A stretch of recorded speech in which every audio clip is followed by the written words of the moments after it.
კაცებში მიმდინარე პროცესი წერს არ უსურვებ.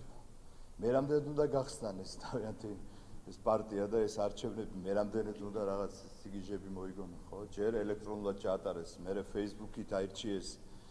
ეხლა აგერ ციხიდან დაუნიშნა თავმჯდომარე, მაგრამ ესეც არ მოსწონს. ეხლა ციფრული ხელოვნური ინტელექტი და რა ვიცი კიდე რა სიგიჟეს მოიფიქრებენ, რომ თავისი უბადრუკობა გააბრალონ. კიდევ ერთხელ ჩვენთვის ნაკლებად საინტერესოა. ვინ იქნება აგენტურულ პარტიაში ხელმძღვანელი? ნაკლებად საინტერესოა. მავნებელთა პარტიაში ვინ უნდა იყოს? ჩვენთვის ნაკლებად საინტერესოა. ერთი არის კი ბატონო, ფეხბურთის სოფლიო ჩემპიონატის ალტერნატივა შექმნის. ეს ფაქტია, დღისით, ესე იგი, ხალისობთ ხოლმე მათ განცხადებებს და იქ მიმდინარე პროცესებს რო უყურებთ. დანარჩენი არ არის საინტერესო. თემა არის ის, რომ თავიანთ პატრონებს როგორ მოაწონონ თავი, რომ დაფინანსება მეტი გადმოქაჩონ პარტიაში და არა ალიანსში. ხო და ეს პროცესი მიმდინარეობს. კიდევ ერთხელ, რაში გვაინტერესებს ეხლა და მით უმეტეს საქართველოს მოსახლეობის უმრავლესობას ციფრულად აირჩევენ ნანულას Facebook-ით თუ იქ იმებს რა ქვია კონვერტებს ჩაუგდებენ მათი ბელადის მოსაწონად. არაფერი, ერთი და იგივე თემა არის. ეს არის ბელადის პარტია, მწვალებელი კაცის პარტია, რომელიც თავიანთი პატრონების სამებლად ეხლა ცდილობენ რომ ვითომ განახლებული რაღაცა რადიკალური მოძრაობა, მთავარი ოპოზიციური პარტია, რომელიც არ არის და ვერ ეგუებიან ამას. ეგ არის და ეს არაფერი, ნაცების თემა თავლილია.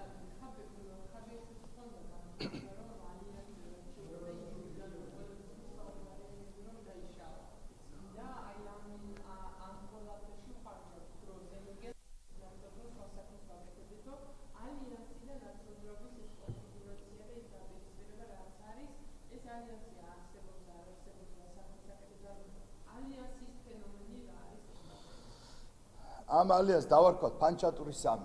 რეალური სახელი ეს არის. დაახლოებით იგივე პროცესი მიმდინარეობს, რაც პანჩატურ 1-ში, პანჩატურ 2-ში. უბრალოდ შალიკო ყავთ გამოტოვებული აქ და რატო აითვალისწინეს ვერ გეტყვით. რეალურად რა არის? კიდევ ერთხელ ვამბობ. აქ არის კარენოი ნაცებსა და ახალ ნაცებს შორის დაპირისპირება. ვერ გაიყვეს ტრონი, ვერ გაიყვეს ამ ეგრეთ წოდებულ პანჩატურში თუ ეგრეთ წოდებულ ალიანსში ვინ იქნება თავარი ლიდერი. ის იქიდან ჩემებულობს ის გიჟი, რომ მე ვარო ლიდერიო. სწორიც არის. სააკაშვილის გარეშე. აბა ეს აგენტურა რას წარმოადგენს? არაფერს არ წარმოადგენს. სააკაშვილის გარეშე ნაციონალურ მოძრაობა რას წარმოადგენს?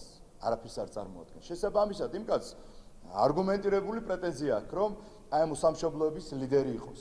კი ბატონო, დანარჩენები აკავრებიც შიგნით ვინც არიან ალიანსში ხა ჩერგო შენ ლიდერობას დაათმობინებ ძლივს დაждდა იმის რა ქვია მაგიდის თავში ვერ გააგდებინ დანარჩენები კარენოი ნაცები იმათაც ამბიცია აქვს და ხდება ეს ერთ აჯაფსანდელი ერთმანეთში ასე რომ რამე იქ ნორმალური ადეკვატური რამე პრაგმატული არ ხდება ხდება თავიანთ პატრონებს როგორ მოაწონონ თავი აგენტურა თუხთუხებს და ცდილობენ რომ ლიდერობა აიღოს რომელიმე ფლანგმა რომ შემდეგ ის დაფინანსება რაც მომავალში შეიძლება წამოიღონ და წამოვიდეს რომ მხოლოდ მათ მოხმარდეს ეს არის თავი ავანჩავანი აი ამ ეგრეთ წოდებული პანჩატური 3-ის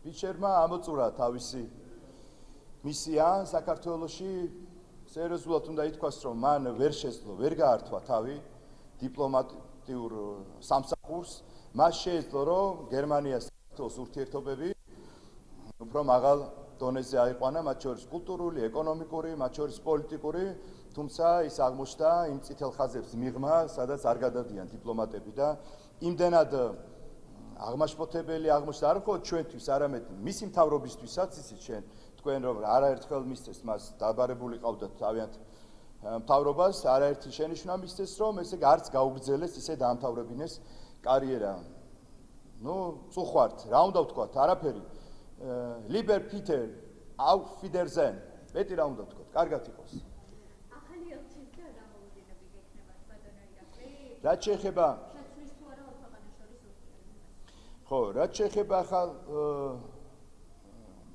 ელჩს გერმანიდან ვინც იქნება გამოგზავნილი, ჩვენ ერთ რამეს ვისურვებთ. რომ ვინც ჩამოვა საქართველოში, რომ გაითვალისწინოს ამ ქვეყნის ისტორია, კულტურა, ამ ქვეყნის ხალხის ინტერესები. მე არაფერს არ ვთხოვდი ჩვენ ბატონ პიტერს, რომ გაითვალისწინებინა საქართველოს და ქართველი ხალხის ინტერესები. ყველაფერი გააკეთა, რომ ჩვენ წინააღმდეგ ემოძრავა მთელი ამ პერიოდის განმავლობაში და იმ თავიანთ აგენტურულ ქსელს დახმარებოდა. ბუნებრივია ამას არ გაუტარებდი და ამიტომაც ვამხილეთ არაერთხელ იმ წითელი ხაზების გადაკვეთაში, არაერთხელ ოპოზიციის მხარდაჭერაში, დაფინანსებაში, სასამართლოზე იჯდა ხალხმა. რაზეა საუბარი? აბა ვინმე ოპოზიციური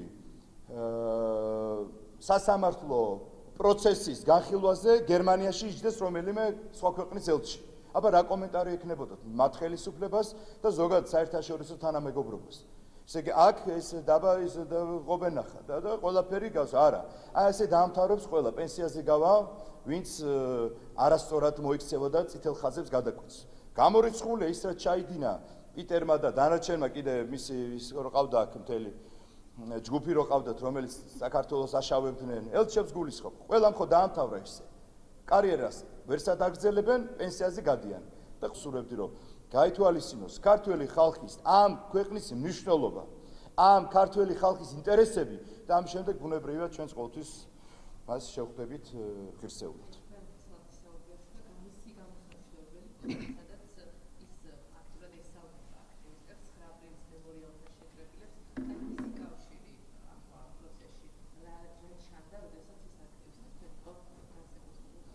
არაფერი ის იყო ერთ-ერთი მონაწილე, ერთ-ერთი ან მთავარი მონაწილე აი ამ ჩემ გონივრული ეჭვი არსებობს ამ ჯანგის.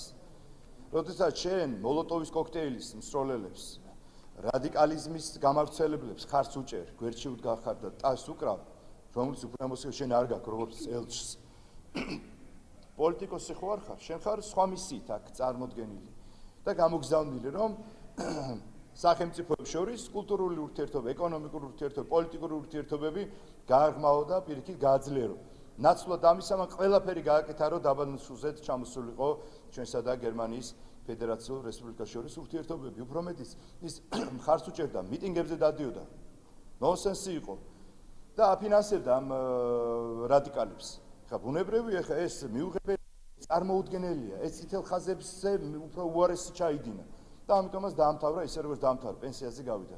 საკუთარმა სახელმწიფომაც ესე იგი არც გაუგრძელა მანდატი, მას ჰქონდა უფლებამოსილება და შეეძლო გრძელებინათ, როგორც ხდება სხვალჩების შემთხვევაშიც, არა, იმდენად იყო უკვე წითელ ხაზებს მიღმა, რომ არ აი დიპლომატიურ კორპუსს ვნებდა უკვე, რომ დაამთავრებინეს და უკან გაიწვიეს და შესაბამისად დაამთავრა კიდეც როგორც ვიცი კარიერა.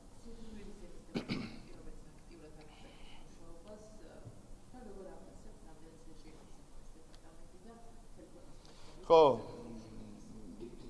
რატო შეიქმნა ეს დეპარტამენტი? იმიტომ რომ ჩვენ ვნახეთ, რომ მთელი ამ პერიოდის განმავლობაში ხელოვნურად იყო წაქეზებული ჩვენ საზოგადოებაში პოლარიზაცია.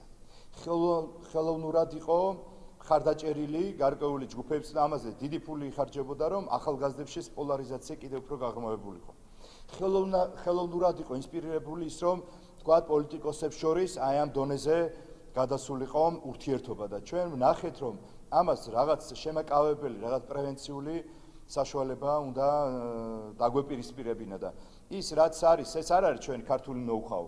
ეს არის მათ შორის ევროპული მიდგომა, სადაც აი ესეთ შეურაცხყოფელ განცხადებებს როცა აკეთებენ, იმაზე არის რეაგირება გაცილებით მკაცრი. იქ ციხელოდებათ. ჩვენ ხომ ვნახეთ საფრანგეთის, გერმანიის მაგალითებზე რა ხდება ერთ Facebook პოსტზე. ჩვენ უბრალოდ თქვით, რომ გაფრთხილება და ჯარიმები შესაბამისად, ამიტომ ზოგ შემთხვევაში ჯარიმებიც არ არის.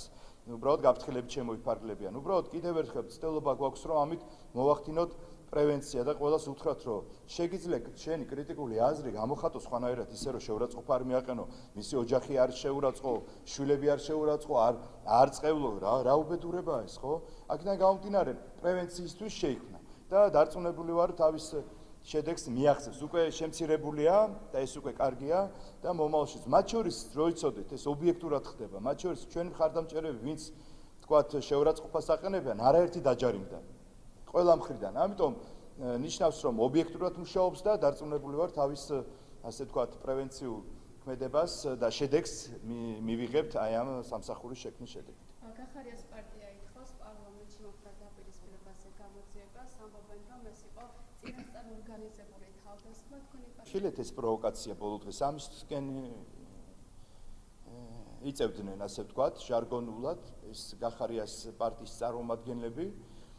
ხო და ის რაც მოხდა ბუნებრივი ამაზე ჩვენ ვთქვით რომ ეს არ იყო მოსაწონი და ლამაზი, მაგრამ გახარიას ადგილზე და მისი პარტიისადაც ცოტა დავფიქრდებოდი. მანდ სხვანაირი ის არ დადგეს იმერე, იმიტომ რომ ნათლად ჩანს ვინ როგორ წამოიწყო. ეს ერთი და მეორე. პარლამენტებში ზოგადად ცუდია, მაგრამ ეს ხდება. საქართველოს პარლამენტში კი არა, ევროპის პარლამენტებშიც, არა ევროპის პარლამენტებშიც, უფრო განვითარებულ სახელმწიფოების პარლამენტებში არის ეს ემატება და ემოციები. კი ბატონო, ლამაზია, არ არის ლამაზი, მისაღებია, არ არის მისაღები, მაგრამ ის, როდესაც შენ შეურაცხყოფას გაყენებს ადამიანი, იქ ხდება, ხო, შესაბამისად, რაც მოხდა ის. და წინამოწვევის პარლამენტშიც იყო ეს არაერთხელ. და ეხლა კიდევ ერთხელ ვამბობ, ვინმე თუ აქ რაღაც გამოძიება დაიწყო, არ ამგონია სახარბიელო დასკვნები და ანალიზით დამთავრდეს ეს ამბავი, იმიტომ რომ ნათლად ჩანს ვინ იყო ამის ასე ვთქვათ ინიციატორი, ვინ წამოიწყო შეურაცხყოფები და მე ვინ როგორ გაგრძელდა რანაირად. კიდევ ერთხელ ყველაფერს ვაკეთებდით, რომ ეს არ მომხდარიყო, თორე აქამდე მილიონჯერ გაილახებოდნენ ესენი, მაგრამ ბოლოს მაინც ეს ქნეს. თან როდესაც ვამთავრებდით, მანამდე ბევრჯერ გქონდათ ცდილობა და ჩვენ მაქსიმალურად თავს ვიკავებდით, მაგრამ ბოლოს უკვე ზღვარს გადავიდნენ, შესაბამისად მე უკვე მოხდა ის რაც მოხდა, რაც ბუნებრივი არ იყო ლამაზი, მაგრამ კიდევ ერთხელ ვამბობ, ეხლა ამაზე გამოძიება და რაღაც სიგიჟეები არ ამგონი, რომელმა დეპუტატმა თქვა ეს. შეგიძლიათ გითხრათ. ბრიფინგი და მათ შორის სხვა დეპუტატებმა სოციალურ ქსელებში გაავრცელეს პოსტები.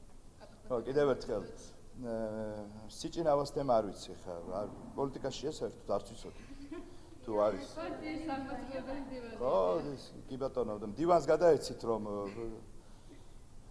შვიდად იყოს ეს ემოციები აქ ადრეც ყოფილა წინამოწვევაშიც იმის წინამოწვევაშიც ეხლაც ხდება და თან თუ ძალიან უნდა იქ არ ამგონია მე სახარბიელო დასკვნა მიიღოს კიდევ ერთხელ კარგად ნახოს ის სიუჟეტი რაც იმ დღეს მოხდა ხოშტარიაზეც გითხავთ, მაგრამ როგორც ცნობილია კლინიკაში გადაიყვნენ მასვიმამეთში, ასევე წერს ციფრიდან პოსტებს, სადაც ამბობს, რომ ქართული ოცნების წარმომადგენლები მას ვერ ნახავენ დაცემულს, თქვენი შეფასებები როგორია, ზოგადად მის ჯანმრთელობას? ხო, კიდევ ერთხელ მე ჯანმრთელობას უსურვებ ქალბატონ ხოშტარიას, თუმცა ჩვენ ვნახეთ ის განცხადებები, რაღაც მძიმე სურათს ხატავდნენ, მაგრამ კვლევა ჩაუტარდა და არ დადასტურდა ის, რაზეც ასე ვთქვათ, მთელი კვირაზე მეტია, ესე იგი, გაიძახიან მისი მხარდამჭერები თუ პოლიტიკური ისინი, რა ქვია, მომხრეები, ხო? არ დადასტურდა. მადლობა ღმერთს, ისეთი მძიმე სიტუაცია არ გვაქვს. დანარჩენი კვლევები გრძელდება. ეს არ არის ხოშტარიას და სააკაშვილის დროინდელი ციხე. ეს არის პასუხისმგებლიანი დამოკიდებულებით, ასე ვთქვათ, მათ შორის პენიტენციური სისტემიდან პატიმრების მიმართ დამოკიდებულების ციხე. შესაბამისად, ის სერვისები, რაც არის ადგილზე გაეწია და თუ დამატებით კვლევას საჭიროებდა, აგერ იცით, რომ გადაიყვანეს და ასე მოიქცევით მომავალშიც ნებისმიერი პატიმრის მიმართ. ხოლო კიდევ ერთხელ ვაზუსტებ, ის მძიმე რაღაც დასკვნებს რო აკეთებდნენ გადაუმოწმებელს მისი მომხრეების არ დადასტურდა, თუმცა კვლევები კიდე გრძელდება. და შესაბამისად უკვე იქნება გადაწყვეტილი მიღებული, ასე ვთქვათ, სამკურნალოდ დარჩეს კერძო კლინიკაში თუ ისევ დაუბრუნდეს ციხეს. ბრძანეთ?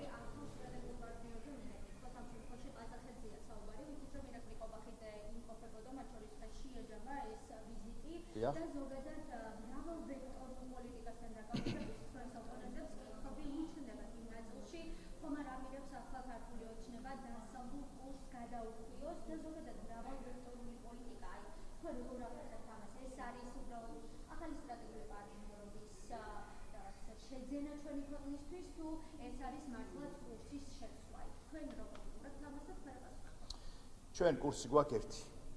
ეს არის ქართული სახელმწიფოს და ქართველი ხალხის ინტერესების შესაბამისი. აი ამ კურსს ვატარებთ პირველი დღიდან მოსვლის. რაც შეეხება ყაზახეთთან ჩვენი ურთიერთობა, ეს ძალიან მნიშვნელოვანი იყო, იმიტომ რომ ჩვენ ვართ შუა დერეფნის, ასე ვთქვათ, სახელმწიფოები, რომელიც ყველაზე ოპტიმალურია და ყველაზე მისაღებია ევროპასა და აზიას შორის.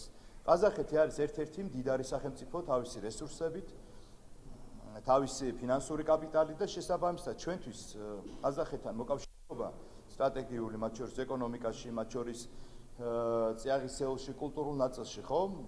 მისასალმებელია და სწორედ ამის დემონსტრაცია იყო. კიდევ ერთხელ ჩვენთვის მნიშვნელოვანია ის, ვინ ჩვენს სუვერენიტეტს, ჩვენს ისტორიას, ჩვენს ხედვებს შეესაბამება და პატივს სცემს, ბუნებრივია მასთან გვაქვს ურთიერთობები. ჩვენ კი არა, ევროპის სახელმწიფოები ჩადიან, ასე არის და ჩინეთთანაც რაც ურთიერთობა გვაქვს. და კიდევ ერთხელ მადლობა იმ პარტნიორობისთვის, რეალური პარტნიორობისთვის. სტრატეგიული მოკავშირეობა რას ნიშნავს? რომ შენ გაქვს პირდაპირ ფრენები, შენ გაქვს უიზო მიმოსვლა, შენ თავისუფალი ვაჭრობა, რასაც სამწუხაროდ სხვა ყოფილ ასე თქვა სტრატეგიულ მოკავშირეებთან ჩვენ ვერ მივახციეთ. სტრატეგიული მოკავშირეობა ეს არის და არა მხოლოდ ფურცელზე.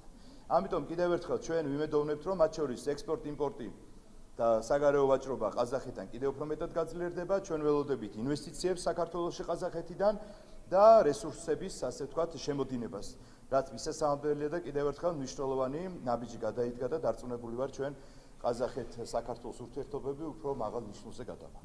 ამავდროულად სტრასბურგის სასამართლომ დაიწყო გრანდების შესახებსა და ფარას კანონის საჩმა კონკრეტულ კითხვებს სტრასბურგის მხრიდან გამოგზავნილ პასუხი გაიცეს.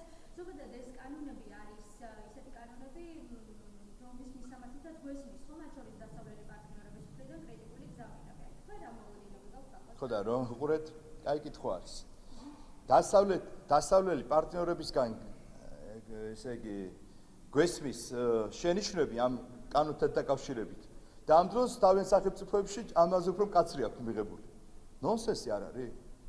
საფრანგეთი გეუბნება შენ ის კანონიო, გამჭვირვალობის კანონი რომ მიიღე და რა არის ეს კანონი?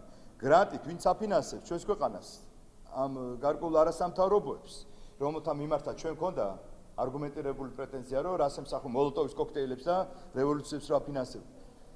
რომ უბრალოდ ორი კითხვა იყო. ვინ გაფინანსებს და რა მიზნობრიობით? თურმე ეს კითხვები არ უნდა დავსვათ, მაგრამ საკუთარ სახელმწიფოებში ერთ ცენტსაც ვერ დააფინანსებ. თუ მთავრობასთან ნებართვა არ უნდა იყო.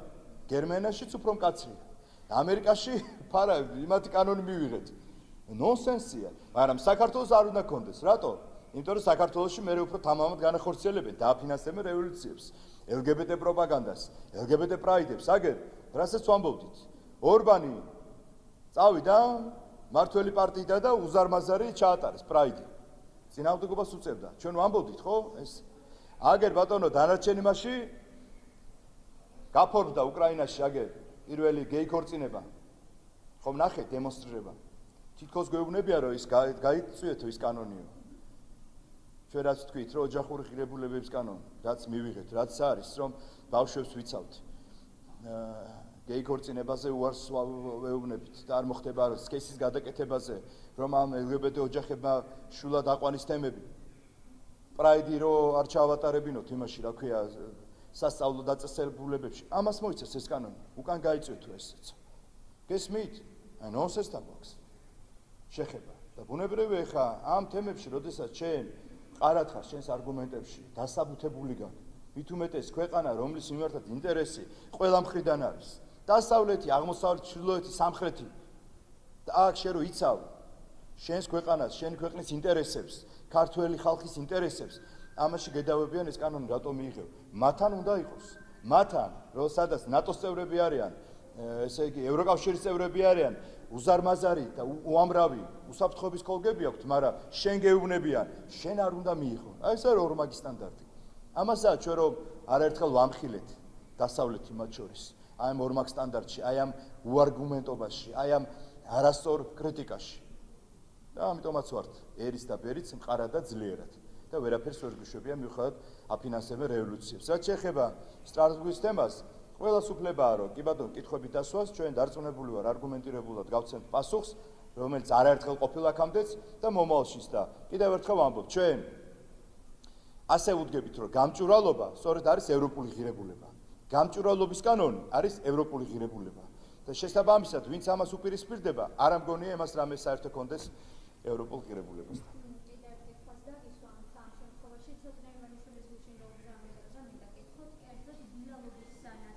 მოვისმინეთ მისი მხრიდან განცხადება, რომ ახალგაზრდა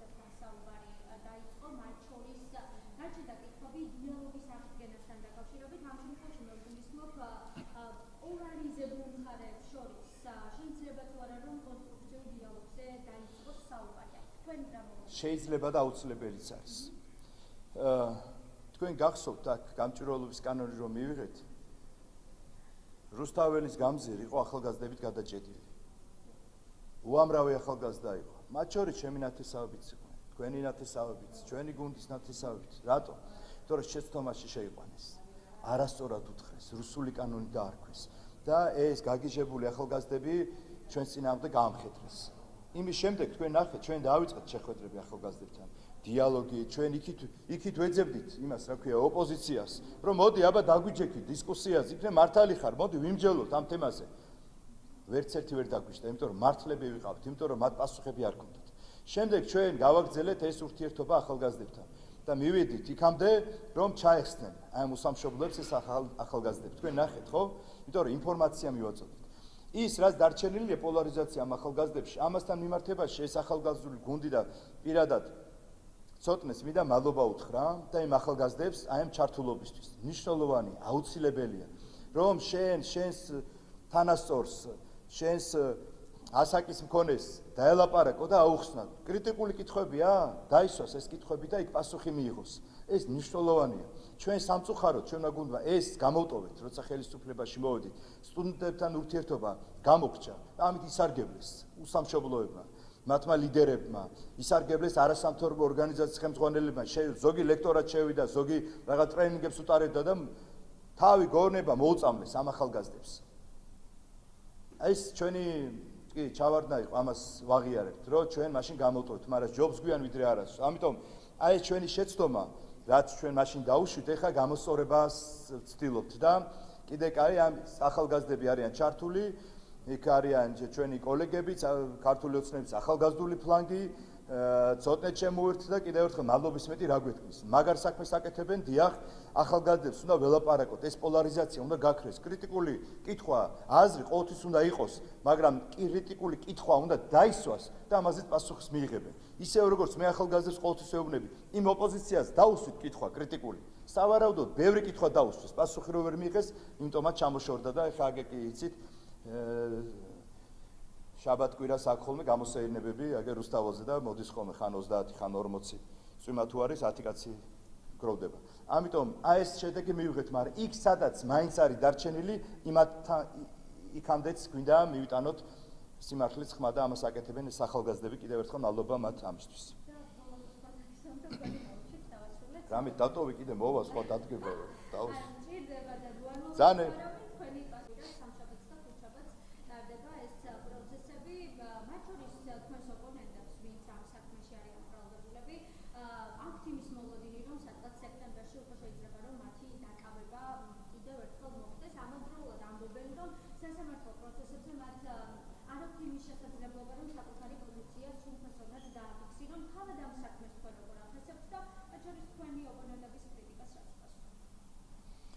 ხო, კრიტიკა უსაფუძვლო ჩვენი ოპონენტებისგან ეს არაერთხელ დაგვიმტკიცებია და გვითხოვს.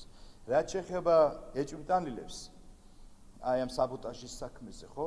არის კონკრეტული არგუმენტები, მტკიცებულებები. კეთილინე მართალი ხარ, მიდი და გაიცი პასუხი. ვინმეს ვის შეუზღუდეს? ხალხი ციხეებიდან იმ პოსტულატებს იმას რა ქვია წერენ და პარტიებს მართავენ. გულანძღავენ. რებს არ კადრულობენ. იმათ არ ეზღუდებათ იმიდან მსჯავრდებულებს ციხეებიდან რევოლუციებს ვიწყობენ და ამათ სასამართლოზე ვინ შეუზღუდა? მართალი ხარ? გაეცი პასუხი. როგორ შენ ეხა 4 ის რაც მოხდა იანვარს თუ ოქტომბერს ბოდიში 4 ოქტომბერს როგორ 4 ოქტომბერს მოგველანდა 4 ოქტომბერს ის ჯერ წინა სარევოლუციო სამუშაოები მოგველანდა ყველას? ვიწყებდა ვამთავრებთ. ეს ტერმინი რო ქონდათ ყველას. სიუჟეტზე რო ასე თქვა გვიძღვიდნენ. ის რა მოგველანდა მიტინგზე რო ჭეხარე ხმით რო თქვეს, აბა დავიძარითო. იქნების ღობეს შემტრობაც მოგველანდა. მერე რო ეს ლიდერები გაისუსნენ და სოროებში რო შეძრნენ მერე და არ ვიცოდითო. ეს კიდევ ერთხელ მაგალითია თითეული იმ მათი მომხრეებისთვის თუ როგორ გაწირეს ეს ახალგაზრდები და როგორ შეატოვეს პოლიციას და დაცვას. ეს არის თქვენთვის კიდე მაგალითი, ვისთან ვის უნდა გაყვეთ? ამათ უნდა გაყვეთ რამე იმაში, ბრძოლაში, ასე რომ კიდევ ერთხელ 100 ჯერ უნდა დაფიქრდნენ. ყველა საქმეში უფლება, ყველა საქმეში შესაძლებლობა, გამოხატვის თავისუფლება გვაქვს ჩვენ. სადაც რომ დაიცვან თავიანთი პოზიცია სასამართლოზე. კიდევ გეუბნებით, იმიდან ციხეებიდან გვწერენ, ხან მესიჯები, ხან Facebook პოსტები და ხან რევოლუციები და ხან რეფორმებს ატარებენ თავიანთ პარტიებში და იმათ არ ეზღუდებათ და ამათ ვინ შეუზღუდა? არაფერი. ცდილობენ რომ ხელოვნურად შექმნან, რომ აი თითქოს არ გვეძლება რაღაც თქმის საშუალება. ყველას აქვს უფლებამოსილება და ყველას აქვს შესაძლებლობა, რომ თავისი არგუმენტები წარმოადგინონ. თუ აქვთ, რა თქმა უნდა.